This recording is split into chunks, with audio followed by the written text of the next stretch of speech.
This is FLOSS Weekly. I'm Doc Searls. This week, Katherine, Druckman, and I talk with Marcus Saylor about the hacker's ethical dilemma.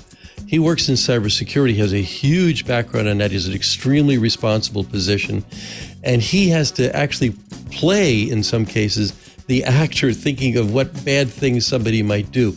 It's a really rich and interesting conversation we had, and that is coming up next. Podcasts you love. From people you trust. This is TWiT. This is FLOSS Weekly, episode 703, recorded Wednesday, October 19th, 2022. Hacker's Ethical Dilemma.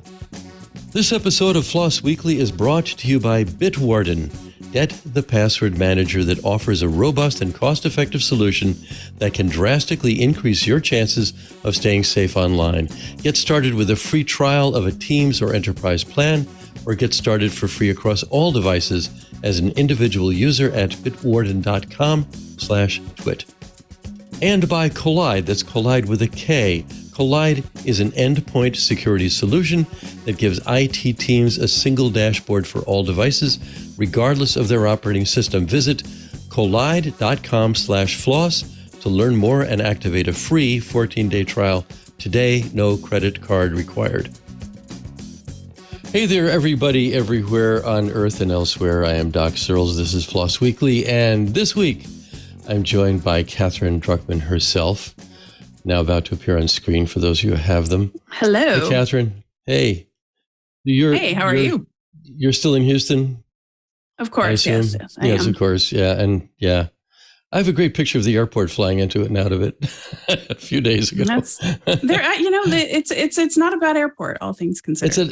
I would call it that. I'd say it's not bad. What little I saw of it, rushing between. I'm a lifer on United, and I have a lifelong club membership. So I can go to the club there, which is cool. It's a clubby airport for that. So our guest today is Marcus Saylor, and he's a hard guy to find online, but you found him, I think, right? Did you? Do you think you did? I'm clever. I have my ways. Clever. You're going to ask the good questions. Well, I'm still in Bloomington, Indiana. No, I've scared him to death, and he's running. He's running out. No, I hope he's still there. Shut down the Zoom. Yeah. Well, let's bring him on. I have to. I want to rush in. We got a tiny bit of a late start, and let you know, Marcus Saylor is the head of offensive security at a large financial services company. Has 22 years of IT cybersecurity experience. Started his career in the U.S. Army as an information systems operation analyst for the 3rd U.S. Infantry Regiment, in parentheses says the Old Guard, might ask about that. Served as a Unix Windows administrator for the Defense Information Systems Agency, Pacific, that's DISA-PAC, DISA-PAC maybe.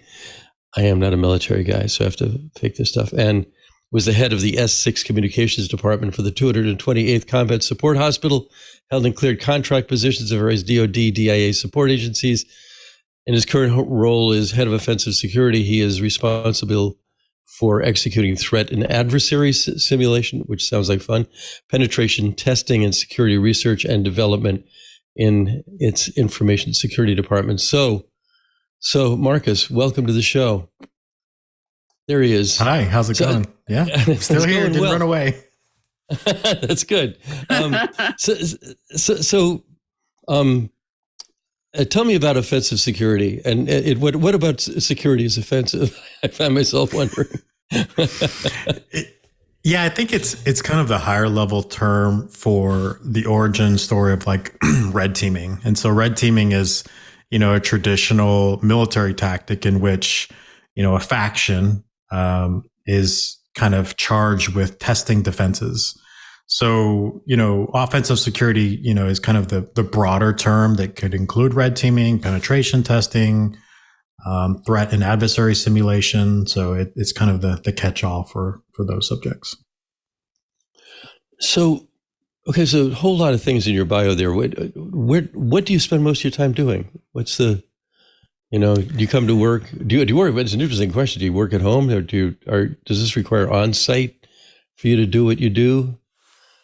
I can't guess. I can usually guess what people are doing, but with you, I can't. So, yeah. So I do work in a hybrid environment. Sometimes I'm in the office, sometimes I'm at home. I think for this particular role, you typically see a lot of remote work, especially when you work for an internal team, because the people that you're testing day to day, could be literally sitting in the cubes a couple of aisles over, and if you don't have a good poker face, you could blow your operational security pretty quick. So I'm a favor of working at home, for obvious reasons. But, when you really try to emulate and simulate the threat actor, you really need to think of it from a external perspective and instead of an insider. But yeah, I am not intentionally elusive, but there is some, paranoia that's inherent with being a hacker and being with someone in this space. It's just we try to eat our own dog food in terms of the threat profile and the attack profile we have out there, so that folks don't try to use information about us against us, which is what we try to preach in the community. I'm sure you get this question a lot, but do you also engage in physical security penetration testing, like, get all Mission Impossible? I assume that people ask you that all the time, but it seems like a good story if it's true. Yeah, it's definitely part of it. I think when you guys interviewed Maxie Reynolds, who's the founder of Subsea Cloud, she has much cooler stories than I do about jumping in dumpsters and running from security guards. We do some lightweight physical security. It's mostly about kind of the door jiggling, right? So using tools like the under the door tool, where you can actually jiggle the handle from the outside. One of the cool tricks is taking compressed canned air, which I've got some here at my desk, and you turn it upside down. You turn it upside down and you spray it, and that actually creates like a little bit of a mist that will typically set off the door sensors on the other side, unlocking the door. So stuff like that is kind of cool. They're a little bit more like parlor tricks, but physical security can be tricky, especially when there's guards and armed guards and stuff like that. So you definitely have to scope that pretty well, or you might end up in some hot water. Some like some ethical hackers did. I think it might have been in Houston, where they broke into the courthouse and they didn't quite have all the permission that they needed, and they got into a little bit of trouble.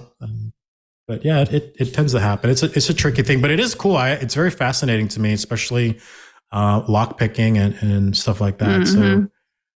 Yeah, I've never gotten really all that good at that, sadly. I feel that might be an important life skill. But yeah. Yeah, especially when you lose your mailbox key and you can't check the mail. So it's true. So I have a lot of questions, because I think this is a really interesting field. I personally feel like it's something I wish I knew more about, and I'm definitely learning all the time. But so security is about mitigating risk, right? And exercising caution, generally speaking. I wonder, do you have any advice for creating a balance of a culture of innovation, which would frequently require risk taking, that also fits in with your goals of improving security? I always wonder this. How do you maintain that balance of caution and risk? Yeah. So in my earlier career, knowing especially what I know about how hackers operate and the tools and the capabilities, I was very risk adverse. So, with the extreme of trying to mitigate all risk, right? And that's just not possible. Really what information security professionals should be striving for is to drive the business, to make, the business operate safely, not stop it from operating. So, we often get a bad name in terms of being the no police or being the obstructionist to progress and innovation. And what really resonated to me was one of my mentors, his name is Mike Catlin, said something that was really fascinating to me about the role of security. And it's a metaphor that he said that, security doesn't exist for us to stop. it exists for us to go faster. And so when you think about it from that perspective of driving the business and enabling folks to move faster, security is the brakes, right? It's the caution, but it's not necessarily, there so that you can stop. It's there so that if you need to, or if you need that protection or safeguard, it's there. And so that's kind of the philosophy that I've been kind of taking into account now, knowing that you can't always, mitigate all risk. You have to, it's a balance, like you said, that you have to strike with being able to function as a company or as an organization, and making money, staying in business. So. Yeah. Not getting shot by a security guard, probably a good idea too. It's a risk you want to mitigate. Very much not in my threat profile of wanting to do. So yeah. Yeah. Awesome. Since this is FLOSS Weekly, I wondered, if we could start the open source conversation. I'm very curious about many things, but we could start with, why do you prefer open source, or do you prefer open source? I'd like to know a little bit about your toolbox. I think our listeners would too. Yeah, I think open source and offensive security tools in the open source community is a little of I would say, touchy subject for some. From my perspective, I'm a fan of it because, I as I lead a team, or even when I was, behind the keyboard, which was a dangerous time for me, using offensive security tooling that was open sourced was particularly useful in terms of not having to always create my own tools, and being able to collaborate with peers, which is, in my opinion, that collaboration, participation, and transparency is a really kind of the open source principles. But what kind of it enables you to do is to, not have to be a programmer necessarily, not necessarily know and understand code. And a lot of the tool sets were driven towards highlighting security problems, right? And so if I'm having a problem, from a collaboration perspective, there's a chance that other organizations also have that problem. And so offensive security tooling was kind of a way to baseline and highlight some of those security flaws that we see, in technology, and help address, or at least highlight what those flaws are.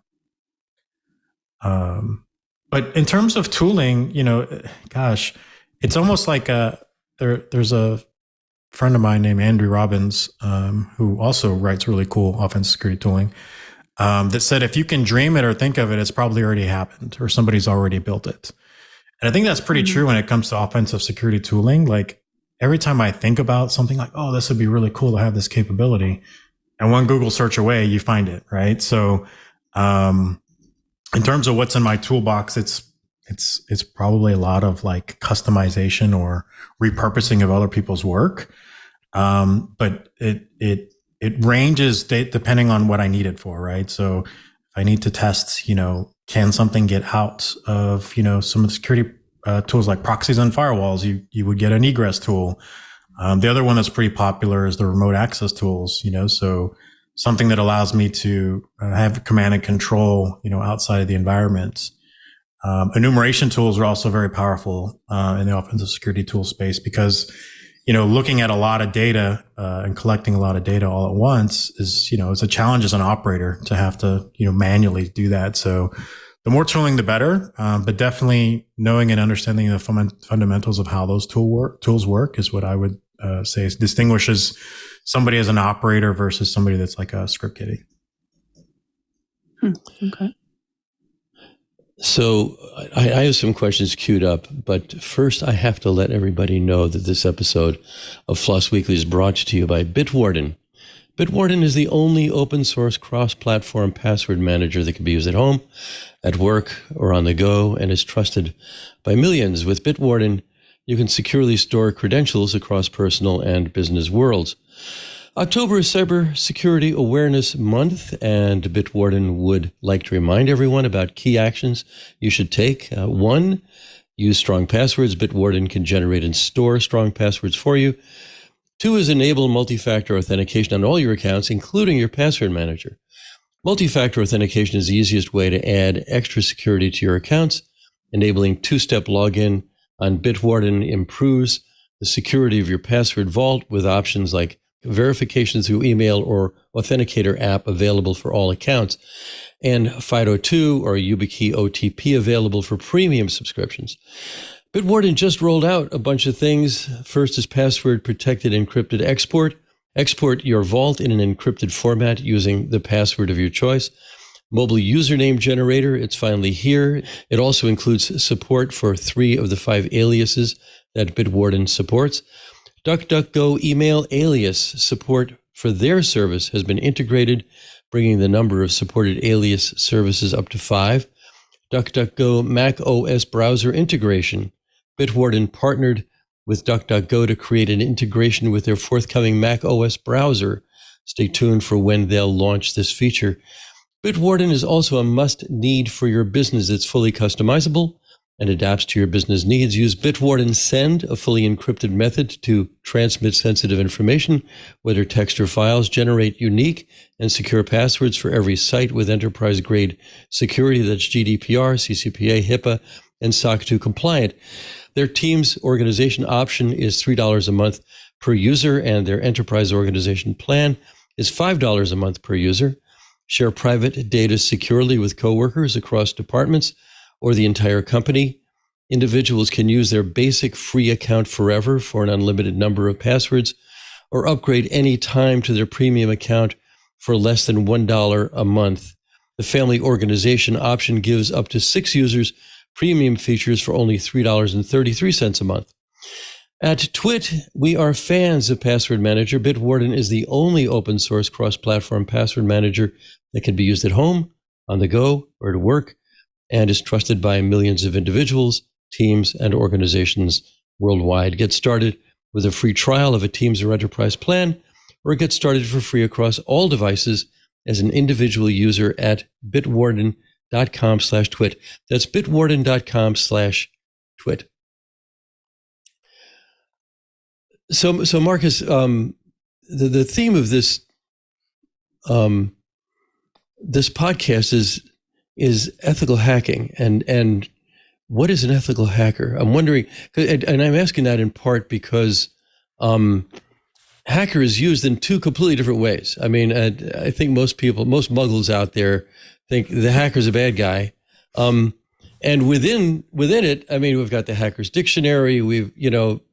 It's an honorific almost, if you're good at programming or whatever, you're good at making things work, you're a hacker. So what is the ethical thing? And it seems like it's your job, right? So obviously you have an ethical, not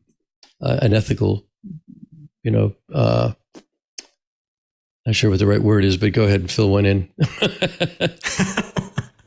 Yeah. So, I think, the ethical component was sort of that title is sort of to, alleviate concerns with the ideology that, like you said, hacker is, a bad guy, right? So to me, I'm a hacker that practices ethical practices. And so I think what, distinguishes, a good hacker from a bad hacker is intent, right? So as a hacker, my intent is to help identify vulnerabilities and use my intellectual curiosity as well as skill sets to highlight those vulnerabilities so that they can get fixed and that we can, prevent breaches before bad guys get there. So the ethical component, you really don't hear anybody saying an unethical hacker, right? It's either hacker or ethical hacker. So it's kind of interesting, that's, it's a common theme that oftentimes people think hacker synonymous with bad guy. But it really is about intent, right? So the ethics component is driven by the intent, and the unethical component is driven by malintent. So to me, that's kind of the distinguishing factor, in terms of being a hacker or an ethical hacker. Does that make sense? Yeah, it does. I'm wondering, you mentioned intents. What are the profiles of kinds of intentions? I imagine there are ones that are just like, we want to mess with you. There are others where maybe there's a political intent. There may be misdirection in it where it looks like one kind of thing, but is really another kind of thing.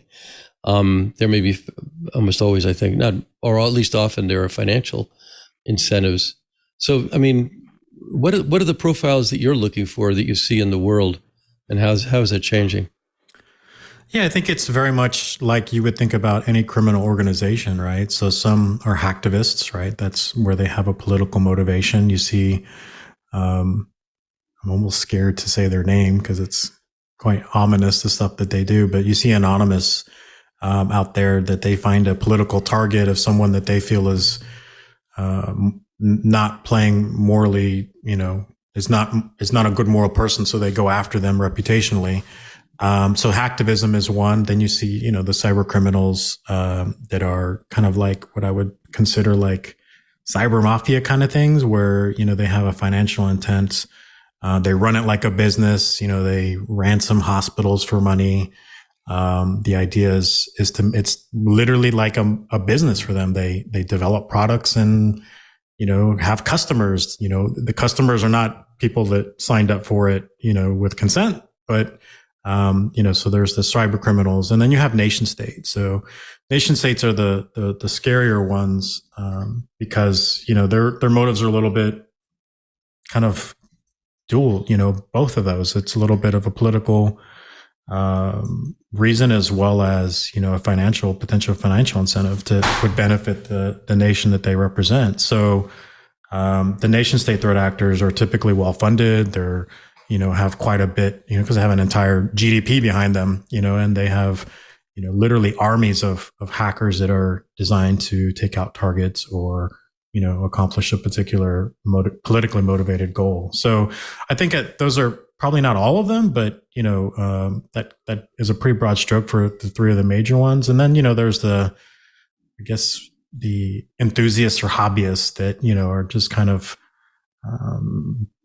belligerently, playing in the gray and not necessarily, more personally motivated than they are at fitting in any of the three other categories.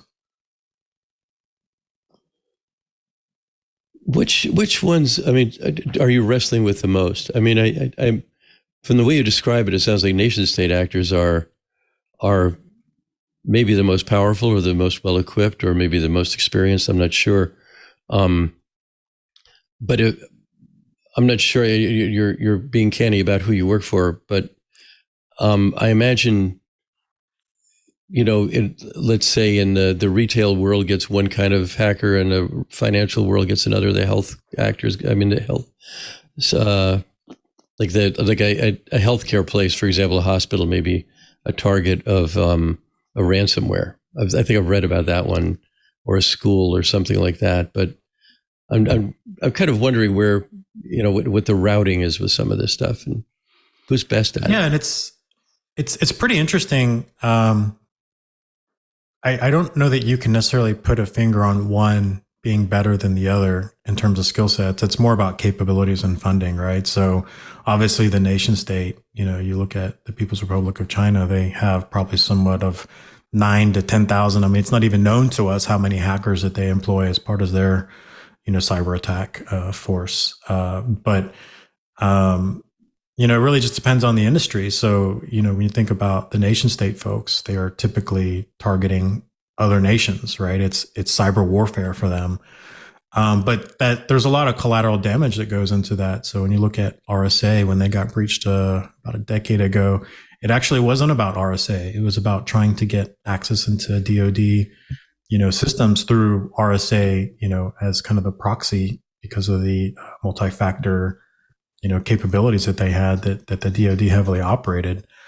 And then, like the example you gave, hospitals, the cyber criminals typically go after them because, patient data and health services are important to people. So especially if you're on life support. So, it's kind of their, they use that motive of fear to, propagate or to get the money that they want out of it.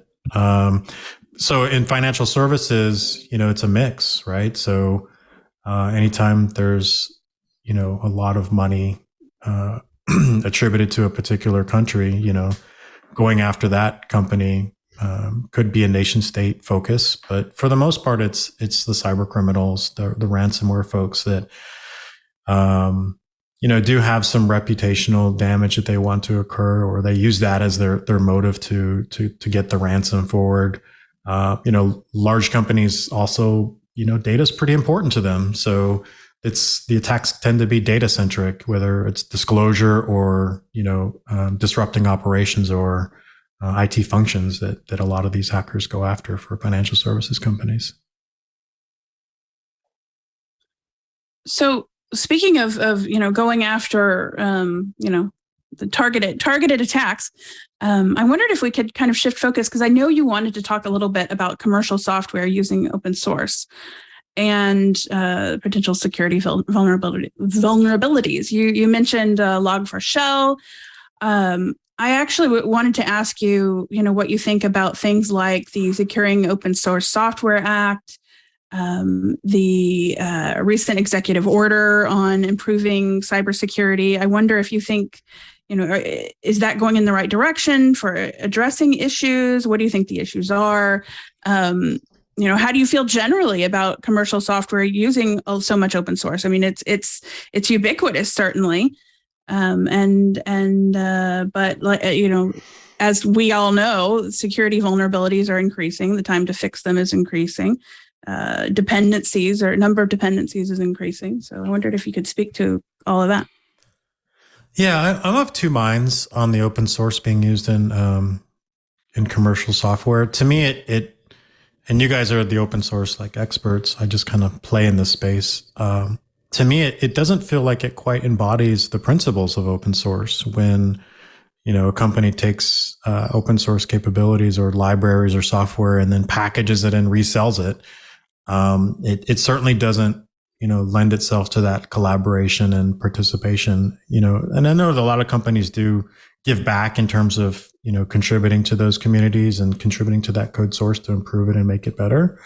But to me, it always felt, like you're stealing somebody else's work for financial gain.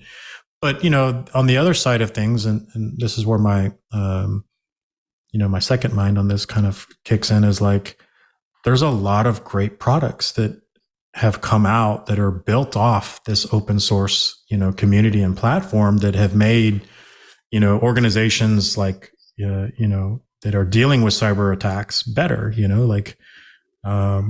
Whether it's using a logging facility we saw in Log4j or Spring4Shell, or using other capabilities that the open source community is really great about, creating and collaborating and putting forward. I think the challenge is these companies just can't move with the agility that open source can. So, oftentimes they get caught with these vulnerabilities that come out through responsible disclosure from a security researcher or through a threat actor that's found them.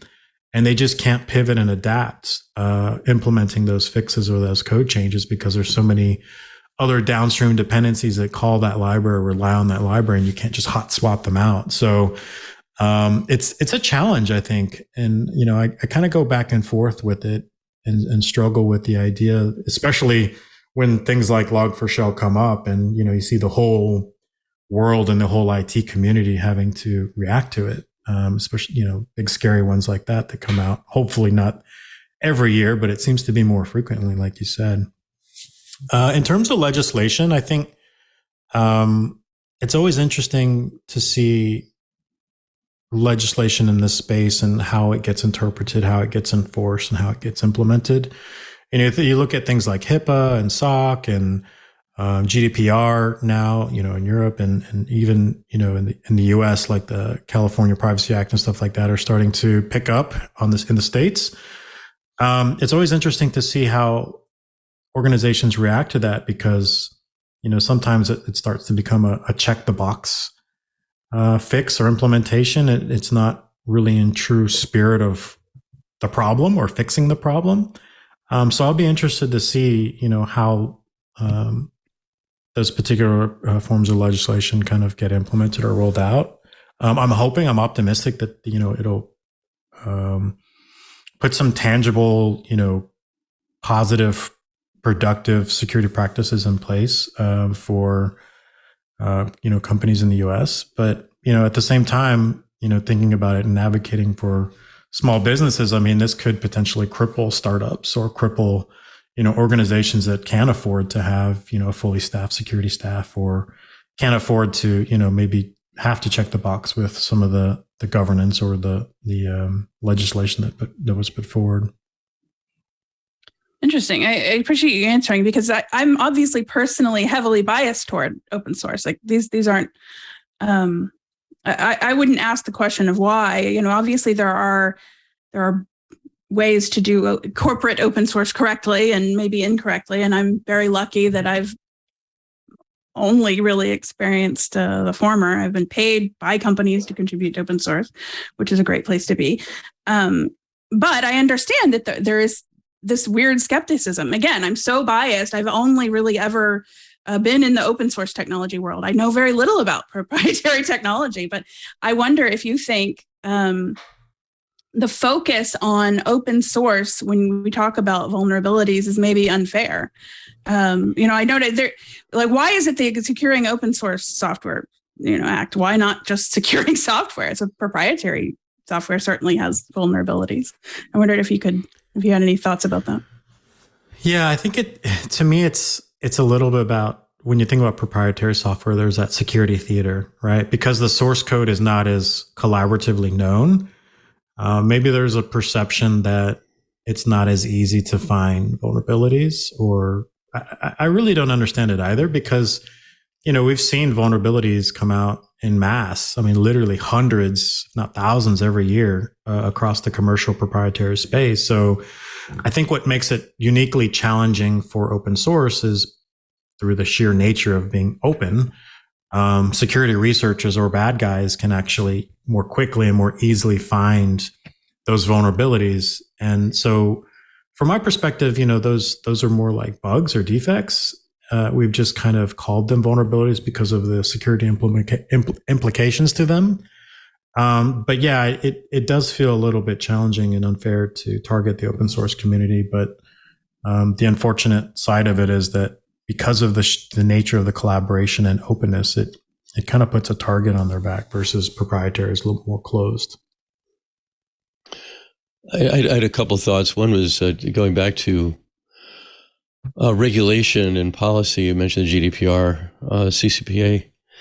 Those, for the most part, those are addressing unwelcome behaviors by companies themselves. Mainly it's about tracking. We don't want people tracking us all over the place like we're marked animals, and it's easy to do, and so companies can get away with it. And there really is theater going on around that, because every one of those completely insincere consent notices you see on the front of a website are basically say we're going to obey the letter of the law while completely screwing its spirit. But I'm not sure, and I bring this up because this is something I am expert on. I'm not a developer myself, so I've been writing about open source for a long time. That doesn't mean I develop any, but I don't think my theory, and it just occurs to me now, when you're dealing with people and you're dealing with actors who are by their nature criminals, they don't want to obey any laws. They almost doesn't matter to them. What can you do to it? What can you say to an honest company that's going to make it easier for them to deal with people who are inherently dishonest to begin with? So I'm not sure there is a policy answer to that. Do you think there is one? I'm not sure.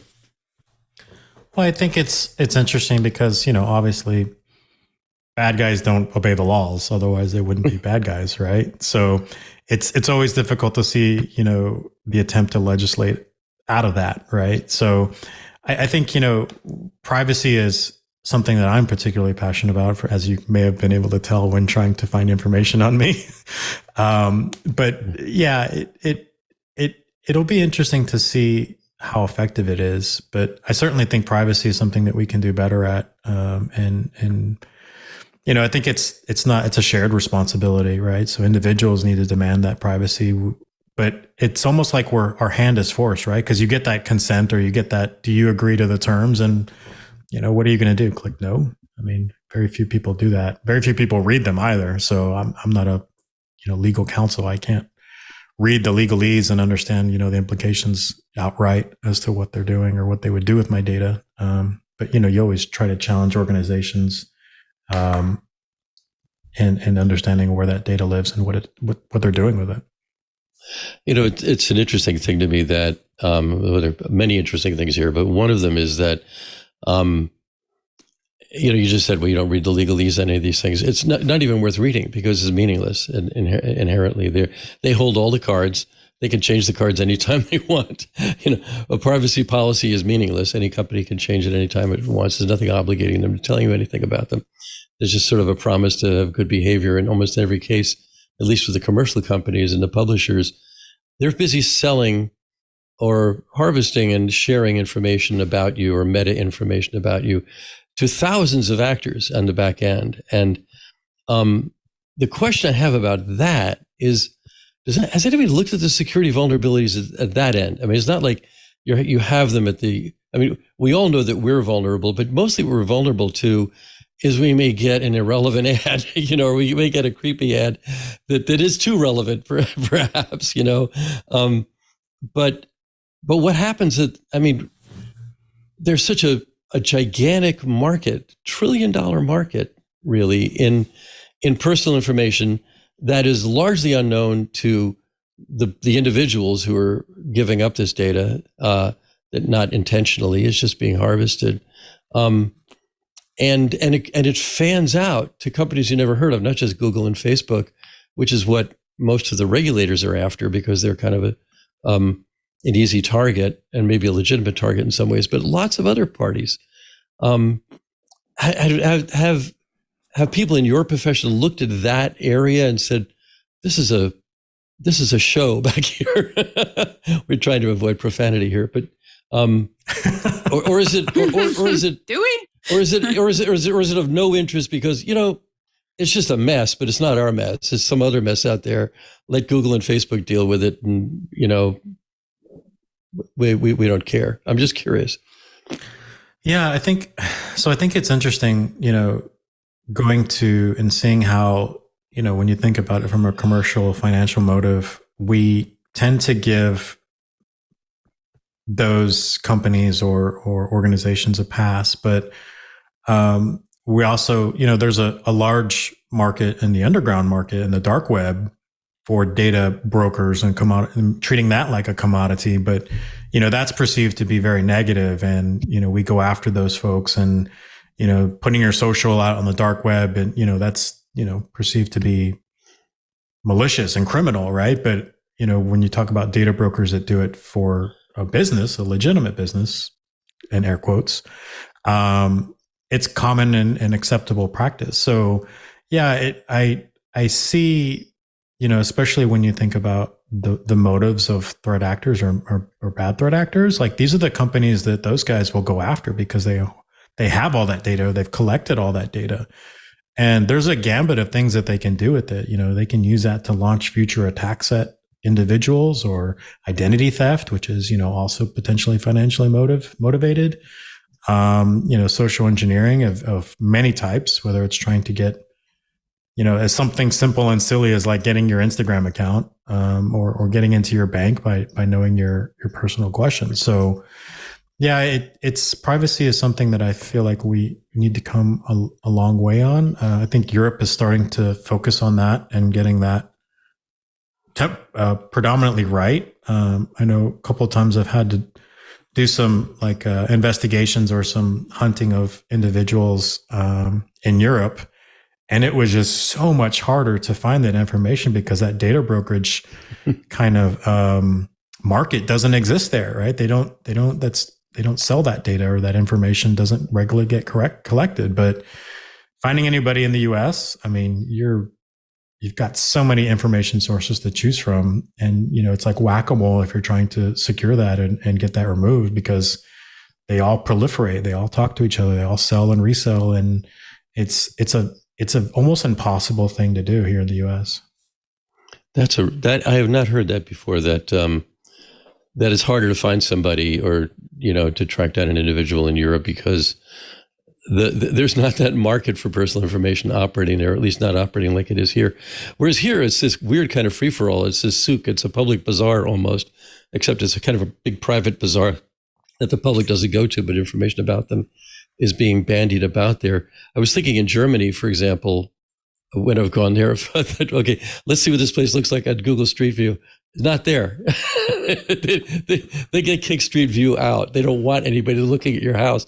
So you can't see exactly what this house looks like that you're going to go after. And frankly, here in the US, in Santa Barbara, where I normally live, there's often fog in the mornings up in the hills. And for several rounds with Google Street View, our house was obscured. And we thought, that's cool. Oh, wow. You can't see it, just by chance. The Google Street View thing was rolling through at times, but right now, actually, it is pretty visible. But that's, are you often tracking down individuals, or is it just as a way to get to a larger actor? Or I'm just kind of curious how you go about locating a source of a bad action. It's probably hard to typify it, I suppose. It depends. So I used to also do a lot of volunteering and community work for agencies that look for particular things that bad guys might do, and so helping them reproduce and track that to help law enforcement was part of that. But also in my day to day, thinking like a bad guy is a big part of what we do. And so when you think about where a bad guy might start, he's not just going to pick an organization and just, if he wants to be successful, at least, they're not just going to pick an organization and just splatter it with emails or, phone calls. They're going to want to have an informed opinion on how to attack that organization. So yeah, sometimes that's part of that is like, looking at employees or executives, or looking at folks, in their roles and what they do and what they, kind of predominantly, information about them that you can use as almost like a dossier to profile them. That's what threat actors do. They think of ways creatively that's believable, that's motivated by potentially emotion as a tactic of influence. So yeah, that's something that I'm versed in. So Maxie Reynolds, the other first person that you interviewed were both, open source intelligence kind of experts. And so that's kind of just part of it, is just knowing it's a passive reconnaissance portion of being a hacker is knowing and understanding, the demographics and dossiers of people. Yeah. I want to remind listeners and viewers that Maxie was on, and she's given us several guests, including you. She's a great contact. On a podcast we had about underwater data centers, which I just thought was a terribly interesting topic. So Katherine, I know, has at least one question queued up. But first, I have to say this episode of FLOSS Weekly is brought to you by Collide. That's Collide with a K. The challenge with device security has always been that it's difficult to scale. The bigger you are, the more edge cases you introduce, and the easier it is for significant issues to escape your notice. When remote work took over, that challenge got exponentially harder. Whether you're a fast-growing startup that needs to graduate from managing device inventory in Google Sheets, or an enterprise trying to speed up service desk issues, you need visibility into your fleet of devices in order to meet security goals and keep everything running smoothly. But how do you achieve that visibility when your design team uses Macs, accounting is on Windows, and your most talented developers are on Linux? Well, you get Collide.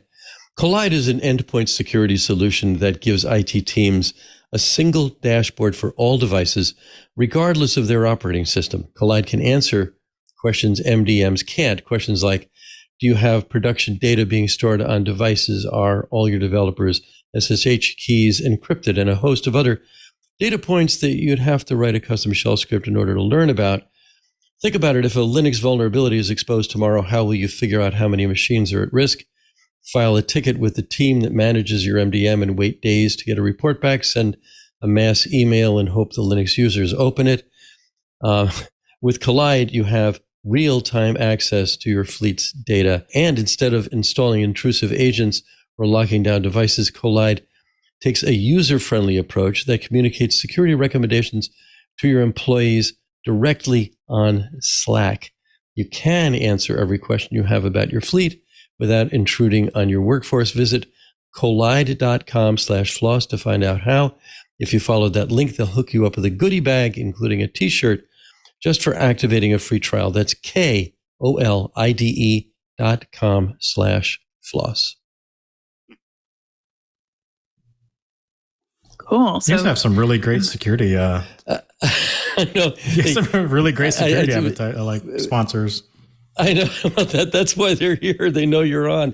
yeah, yep, that's true. Before Katherine has her question, I just want to mention, not everybody hears the ads, because we have some premium subscribers that don't hear the ads, but they're so relevant sometimes that it's just, it's sort of weird, because I'm reading the ad and I'm thinking, hey, we need to talk about this. But anyway, go ahead, Katherine. Sorry. Bonus. Yeah. So just, for background, I come from a position that everyone should have some basic security competence. So to that end, and also to our aspiring security experts out there, I wondered if you could tell us a little bit about threat modeling, like what it is, how you approach it, how does your approach change depending on what you're doing, different industries you're working in, different circumstances, locations, all of that. Yeah, I guess the easiest way I could describe threat modeling is it's like whenever you walk into a room and you size things up, right? And, some folks, sorry, having some technical difficulties with can you guys still hear me? Yeah, I know you said fine. Okay, sorry about that. So threat modeling, there's kind of, the ideology is like, I take it from a hacker's perspective. I think that makes for the best threat modeling, but really threat modeling is like looking at your weaknesses. And so thinking about a specific technology or process, some subject, right, that you want to threat model, and identifying using different models like Stride or Dread, which are just kind of like scaled scoring mechanisms that kind of help you profile risk and likelihood.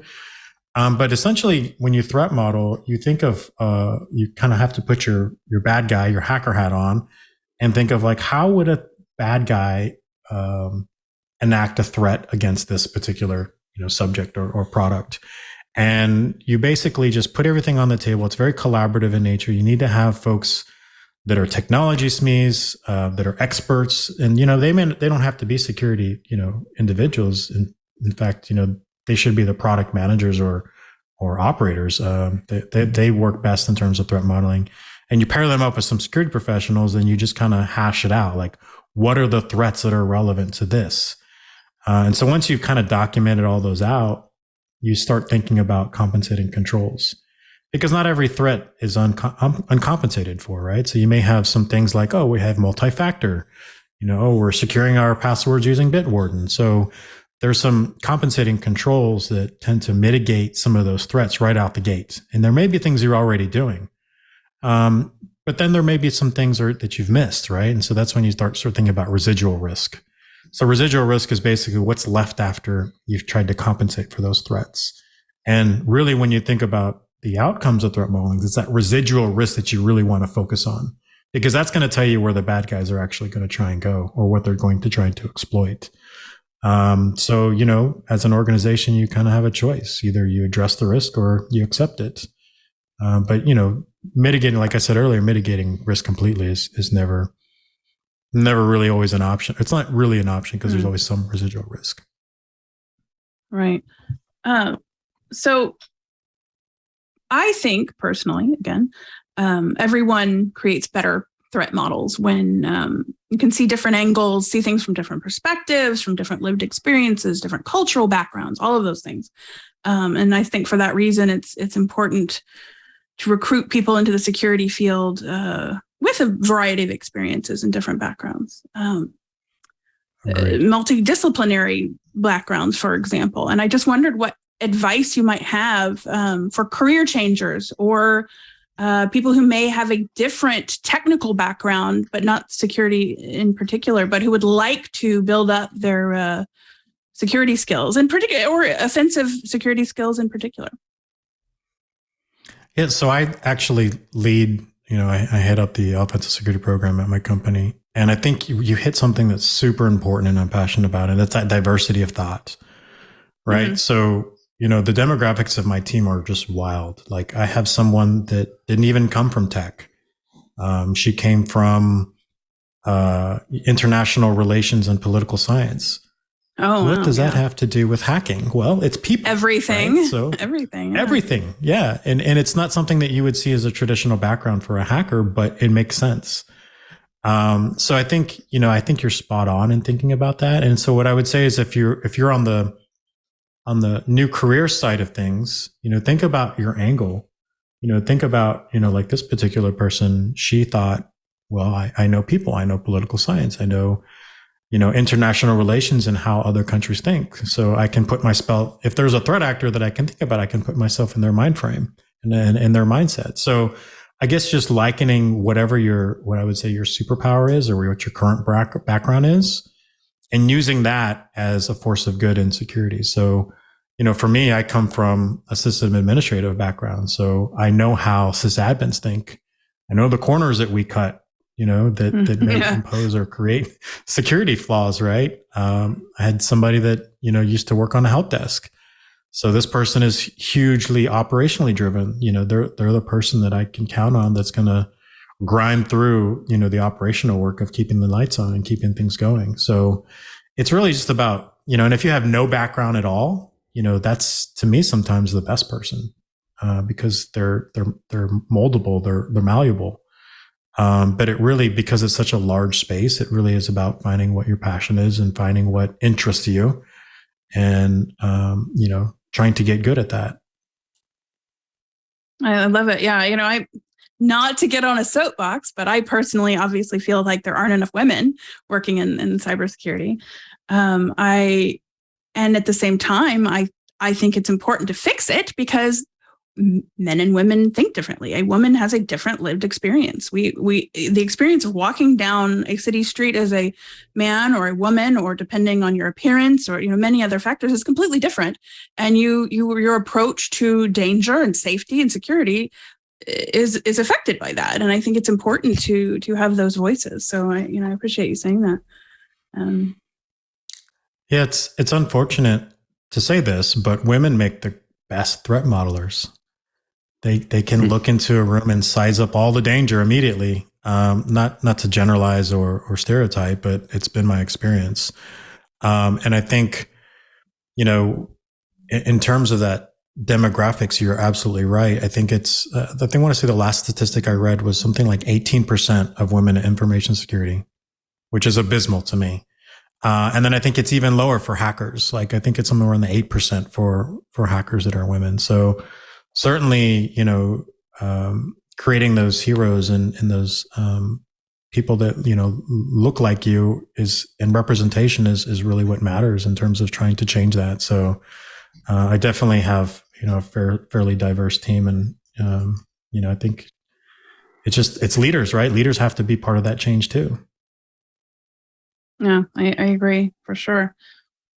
I think, Doc, it sounds like you have something you would like to ask. Well, no, I was just thinking that. Well, I like the term actor because this is theater in a way. I mean, you're on a stage, you're performing a role, you're looking at playing a hacker, as part of your threat modeling. How would a hacker think? What would a bad hacker think? How would a good hacker deal with a bad hacker? What vulnerabilities would you want to expose? I mean, even the idea of exposing things and catching other people at stuff, and there's theater to it in the sense that you want things to move forward and move towards some kind of conclusion where you draw the curtains on that one and you put another play on. I don't know if that ever occurs to you or not, but I have two young relatives who are actors, and I'm thinking, hey, maybe they should get into cybersecurity. Yeah, no, I think that's a great correlation because, we use the term threat actor, right? And from my perspective, we're emulating or simulating a threat actor. And so we have to have that internal monologue, like just like you said. Like, I may know something about an organization that will reveal a vulnerability, but I need to do attribution in terms of what would a threat actor do to get from point A to point Z. You know, me knowing that Z exists.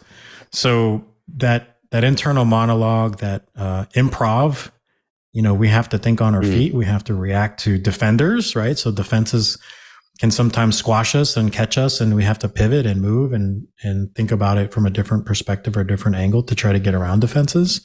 So I 100%, especially in the social engineering space, really think it is acting. I mean, I think some of the best social engineers that I know have taken improv classes or even done stand-up comedy to try to help hone that skill, right? To be able to think on your feet and think critically in a potentially stressful environment. So 100% actors. Yes. Smart. That is smart. I was thinking, yeah, improv would be great for this, but you're already doing it. So, you know, you're thinking ahead of me for sure. And I'm wondering, do you have enough people? And are you looking to hire more? I mean, and I mean this in a more general sense, not just your company. But I'm thinking, for example, the curb weight of every open source code base gets bigger and bigger. There are now 4 million code bases that are active on, or at least projects that are active on GitHub alone. There's a lot out there. I would think that you kind of need a bigger and bigger team, and not just better tools to deal with all this. Yeah, I think information security has, I call it like Schrodinger's candidate, because everybody needs information security professionals, but everybody's also trying to get into information security. Like, it's very hard as an individual to break into the industry.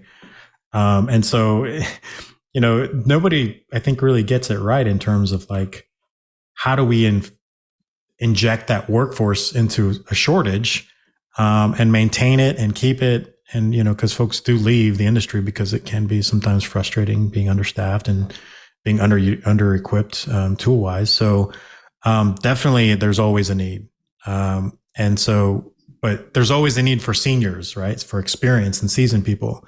And so I think, you know, for me, this is why I like early career pipelines, because you make seniors, you don't get them, right? So if there's a particular unicorn that I want, it's much easier for me to start, you know, with a junior person and help grow them to be a unicorn. So yeah, it's definitely something that's a problem in our community. We always need more, always need funding. It's growing, it's evolving.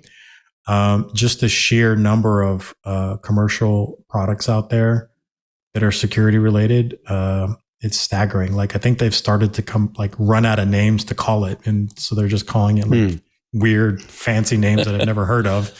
But yeah, it's certainly, you know, a big problem, I think, in the community is just resources. It's finding people to sit in the chairs, to be honest. I almost wonder if there's an endpoint where it gets too difficult. I mean, where all the code gets too big, too complex. I don't know. I mean, I almost I've felt for way too long a time like there's some kind of paradigm shift that's going to come and we're going to do everything differently. We'll still have networks, but the way we're going to process stuff is going to be different. Do you have is there a sense of that? Like maybe everything we're working on now gets thrown out? Kind of like what happened with mainframes. You know, mainframes never went away. We've had a guest on recently who talked about that. You know, the mainframe business is alive and well, but PCs came in and they were ignored at first. And then all of a sudden everybody had them. And I'm wondering if you think that, wait a minute, some big thing may happen here. It's not going to be Web3 or the metaverse. It's going to be some other thing. Well, I'm still waiting for the singularity, right? So when AI and ML take over. So I see AI and ML being a drive for force and change in a lot of other industries. I tend to look at it in the security space as not quite there yet.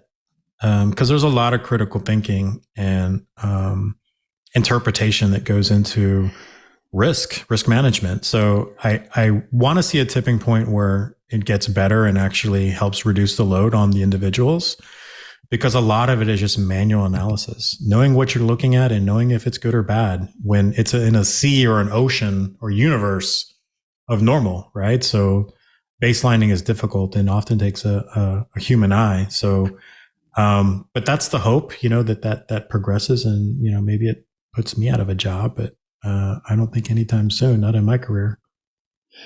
Well, we're down pretty much at the end of the show at this point, and this is where we often ask, what's one final question that we haven't asked, but one I haven't asked, and is like, we made the title of the show before we started, The Hacker's Ethical Dilemma. What is the dilemma? Could you summarize by saying what that exactly is? I think it goes.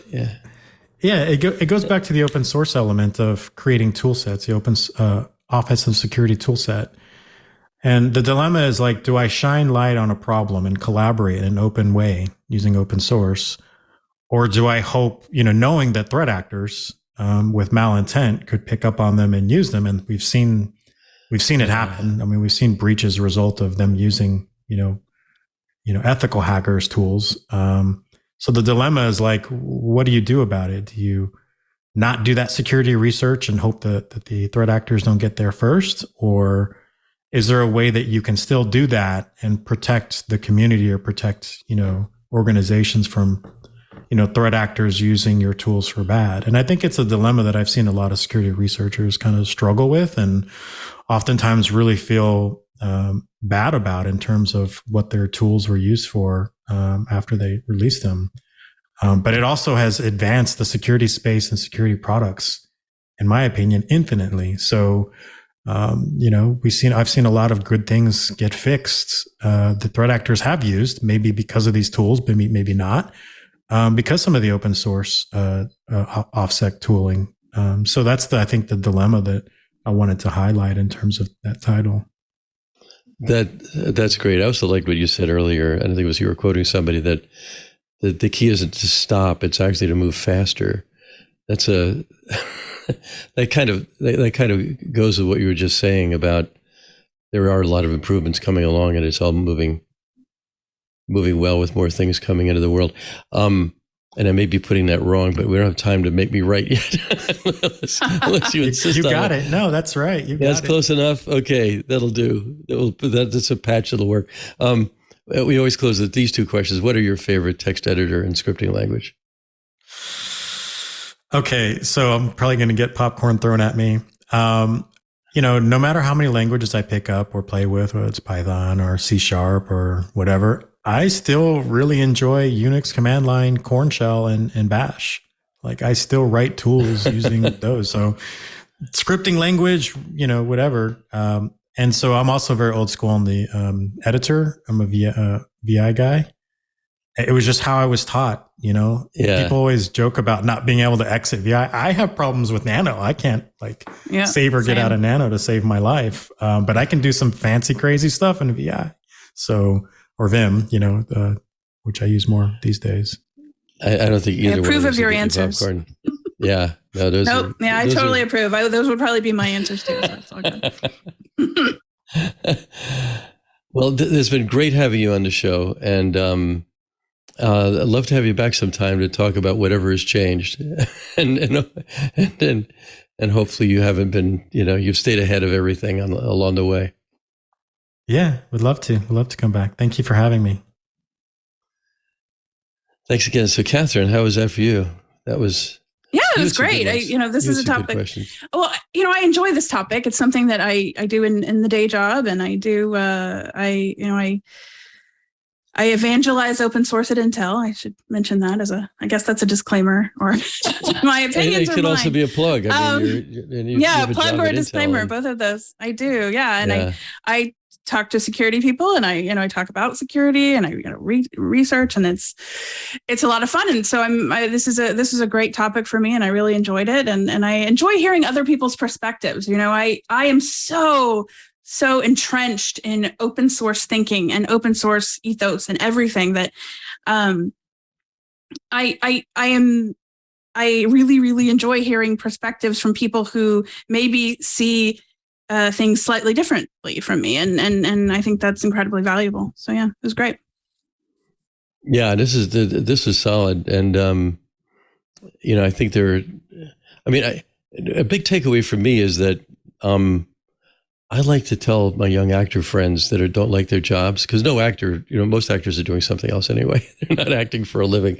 There's not much of a living in that, but there might be, something in this area, because you're actually doing some good in the world, and you're keeping bad things from happening. You're helping, companies, the military, public institutions, safe, and I think there's adventure to it, because it changes all the time.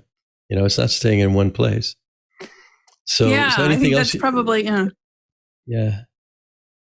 No, I was just that kind of attracts me to it too. It's always changing. You will never get bored talking about security. Yeah, I think the security shows are among the most popular here on the TWiT network as well. For good reason. Well, anything else you'd like to plug before we move on? I'll have to look at who's on next week. Follow me on Twitter, and then I'll think of something to plug. I'll plug it there. And I'm looking here. Who's coming up next week. I never keep up with this. Okay, I got it. Hart Montgomery. He's with the Hyperledger Foundation, which is part of the Linux Foundation. But that's changed a lot over time. That's sort of the blockchain-y identity stuff that's going on there. We had Brian Bellendorf on earlier. He was there. He's moved on, and now Hart's there. So he's coming up next week. And until then, it's been great having you. I'm Doc Searls. This is FLOSS Weekly. See you next week. Hey folks, I'm Ant Pruitt. And what do you get your favorite tech geek that has everything? A Club TWiT gift subscription, of course. TWiT podcasts keep them informed and entertained with the most relevant tech news podcasts available. With the Club TWiT subscription, they get access to all of our podcasts ad-free. They also get access to our members-only Discord, access to exclusive outtakes, behind the scenes, and special content such as AMAs, which I just love hosting, plus exclusive shows such as Hands on Mac, Hands on Windows, and the Untitled Linux Show. Purchase your geek's gift at twit.tv/clubtwit, and it will thank you every day.